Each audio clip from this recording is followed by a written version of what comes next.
Welcome to TrackLore, a place where automotive history is not just told, but uncovered. For over 60 years, one machine has stood as the ultimate symbol of German engineering, Porsche 911. It is the benchmark, the dream, but the machine you know today was forged in controversy. In its relentless pursuit of speed, the early 911 had a dark, dangerous secret, a nickname whispered only among the bravest drivers and the most worried engineers, the Widowmaker.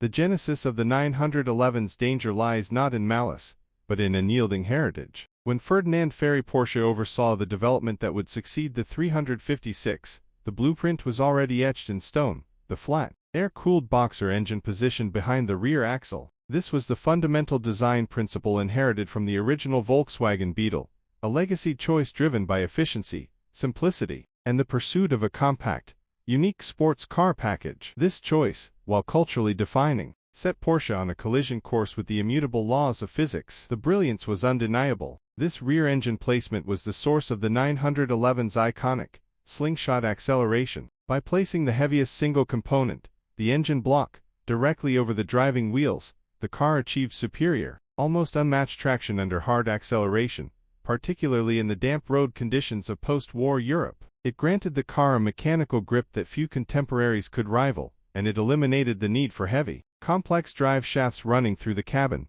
maximizing internal space. But this very advantage became the car's most potent curse. The static weight distribution of the early 911 was its geometric vulnerability. Crushing 61% of the vehicle's mass rested on the rear axle, leaving only a meager 39% to manage the front. To visualize the peril, one must imagine the car not as a unified machine, but as a hammer held by the handle. The engine, the heavy, dense head of the hammer, was leveraged far out over the rear wheels. This fundamental imbalance created a terrifying dynamic effect, known as the pendulum action. When the driver initiated a high-speed corner, the centrifugal forces would attempt to push the entire mass toward the outside of the turn. Due to the rearward concentration of mass, this force translated into an aggressive rotational momentum, a powerful incentive for the rear end to swing wide and overtake the front. This inherent instability was amplified exponentially by the most natural of driver reactions. When faced with a corner taken too fast, a driver's immediate instinct is to panic and abruptly lift their foot off the accelerator. In a conventional front-engine car, this typically transfers a safe amount of weight forward,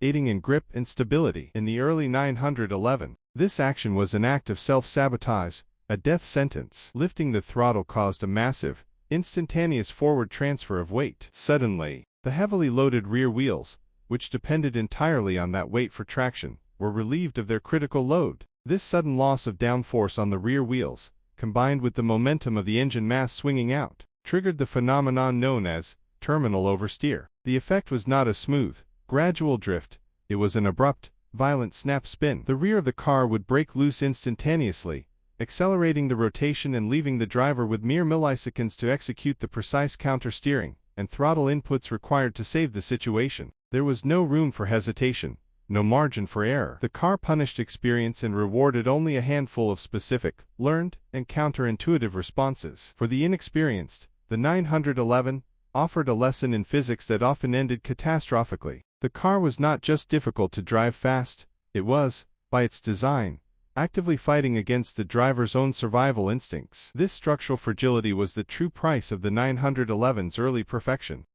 If the base 911 was an unforgiving teacher, the arrival of the Porsche 930 Turbo in 1975 was an outright confrontation. This was not merely an upgrade, it was an extreme escalation of power that the existing chassis was fundamentally unprepared to handle. The 930 was fitted with a massive KKK turbocharger, pushing horsepower figures that embarrassed much larger, front-engine competitors. But this power delivery was brutal and non-linear. The engine suffered from infamous and severe turbo lag, a momentary vacuum of power, where the throttle input was met with silence, followed by a tidal wave of horsepower that would hit the rear wheels without warning. This lag was a death trap in a corner. A driver, mid-turn, would be waiting, correcting, and then, suddenly, that wave of boost would overwhelm the rear axle, instantly triggering the terminal oversteer with a force exponentially greater than the naturally aspirated model. The 930 Turbo was less a sports car and more a precision-guided missile with a faulty targeting system.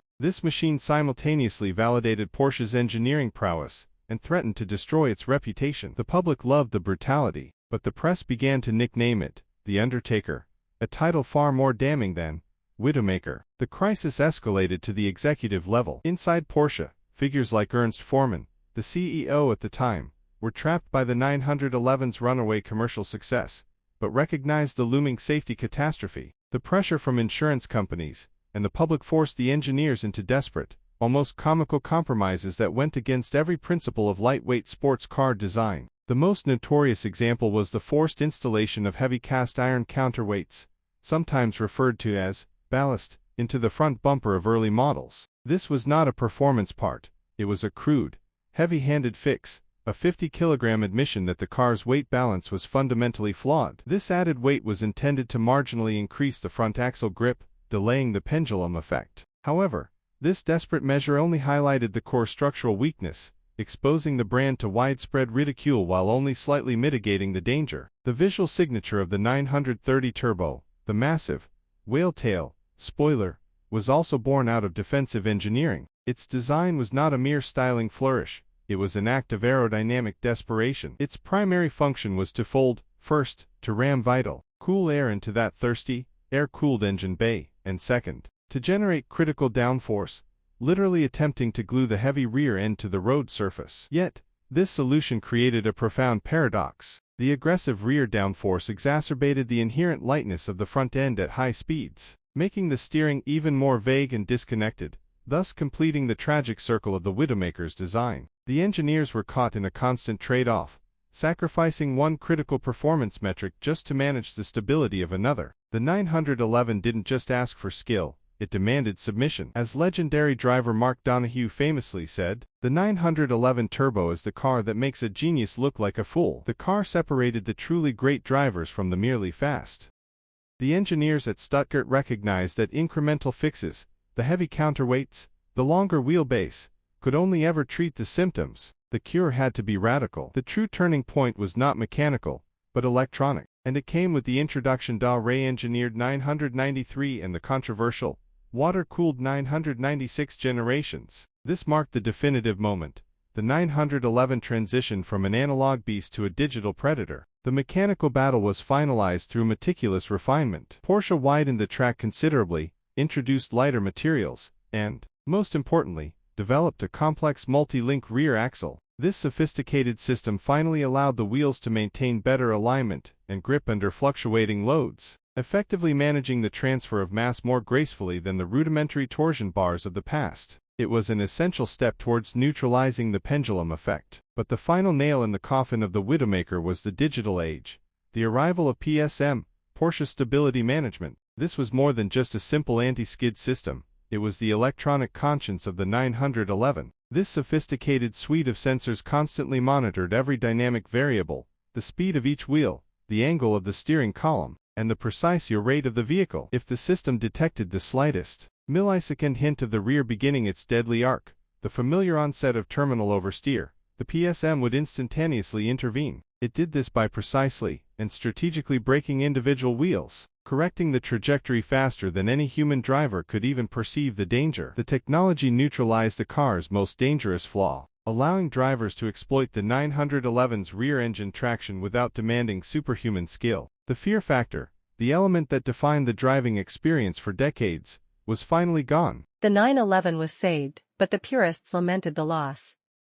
They argued that the raw, terrifying feedback, the very element that made every successful corner feel like a personal triumph, was filtered out.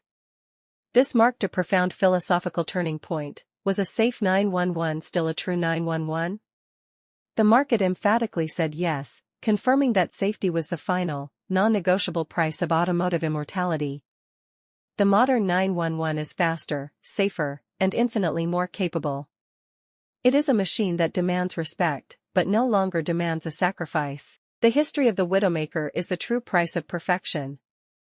It is the complex, dark chapter that reminds us that the greatest engineering feats often come from overcoming the most fundamental flaws.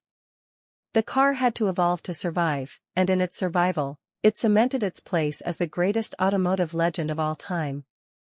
This was TrackLore. Subscribe to uncover the legends the world never told.